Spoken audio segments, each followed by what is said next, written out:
possible. But Speaker Boehner seems to think that these outsiders should get out of his political business. One thing I know for sure, it is getting darn interesting on that side of the aisle. At the time, Angela Rye, political strategist and principal of Impact Strategies. Igor Volsky, who is managing editor at thinkprogress.org. Christina Beltran, associate professor of social and cultural analysis at NYU. And Ron Christie, a contributing columnist at the Daily Beast and a former special assistant to President George W. Bush. Igor, let me ask you this.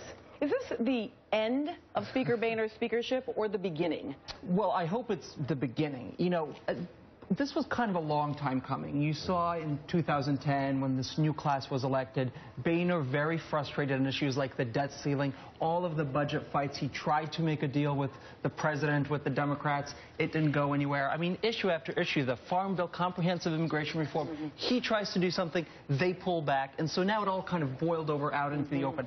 You know, I think at the end of the day, though, this is about politics. Republicans right now see Obamacare as the golden goose for the 2014 elections. Again? Again. They think again, yes. And so anything that distracts from that is a problem. And that's why he's saying, guys, shh, let's do Obamacare, and then we win elections, then we could do what you want. Okay, so part of what I find fascinating, Ron, here, and I really legitimately mean I find this interesting, like I can't quite figure it out. We spent a lot of the show yesterday complaining from the left about the budget deal, about unemployment insurance, all this, and basically saying, man, this is once again a massive Democratic cave.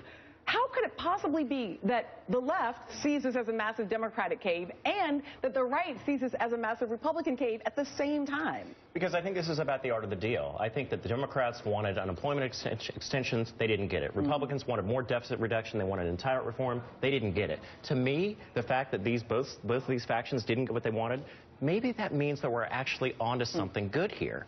But I want to pick up on what you were just saying a couple seconds ago. I promise I'll let you, but I don't want to lose that point. So you're suggesting that, in fact, maybe in a more normal politics, there's not a declaration of the great win and the great loss, but everybody losing a great deal? Well, I think in the last couple of years, it's either been you have to win and I have to lose. And I think in this case, we found that both sides had to give a little, and both sides got a little of what they wanted, which is maybe the art of compromise.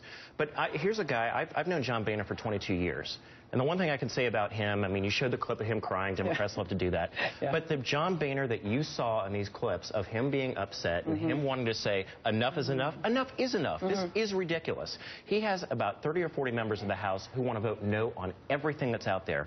Boehner is a deal maker. He's a negotiator. He wants to get things done. He wants to find a way to work with the president, and he's been stymied. And I say, good for him. All right, so I want to listen to Paul Ryan talking about that Boehner that you're describing there for just a moment. He was on Meet the Press this morning. I'd like to listen to what Ryan had to say.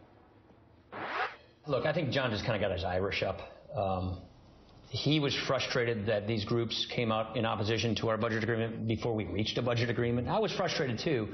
But I think these are very important elements of our conservative family. I would prefer to keep those conversations within the family. And I think he was just basically voicing his frustration with their opposition before we had reached our agreement. So John got his Irish up, and apparently the Republican family is an abusive one.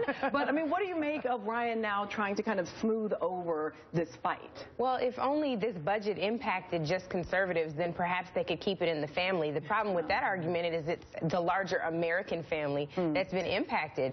So, yes, I do think Speaker Boehner, from all that I've heard from members who served with him before this particular term, he is a deal maker. This is a very frustrating proposition and a zero-sum game that we've seen far too much. You mentioned that, you know, both sides have to lose, but I would have to argue that Democrats or more progressive sides lost a lot. I mean, this deal is much more closer to the Republican budget agreement than it was to President Obama's. And so, but then I guess then part of what I wonder, Christina, because I am compelled in certain ways by your argument, Ron, that in fact we should be imagining a new normal when there isn't this kind of zero-sum game, and where as much as it is fun to play the, you know, crying Boehner, that, like, you know, we would have a respect for the Speaker of the House being able to get legislation passed, just as we would expect respect for the President of the United States being able to be the President.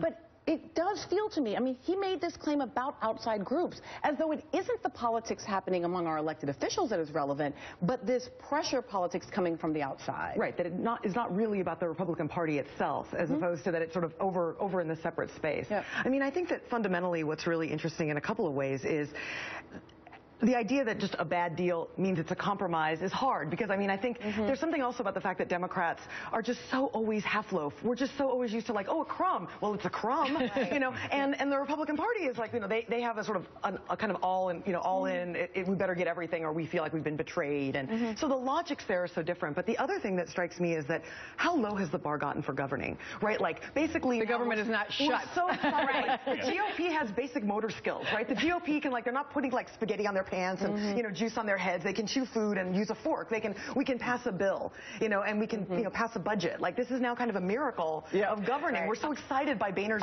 newfound leadership, and it's like, really, is the bar gotten that low? I will say my daughter who's 11 and is doing American history this year in her class.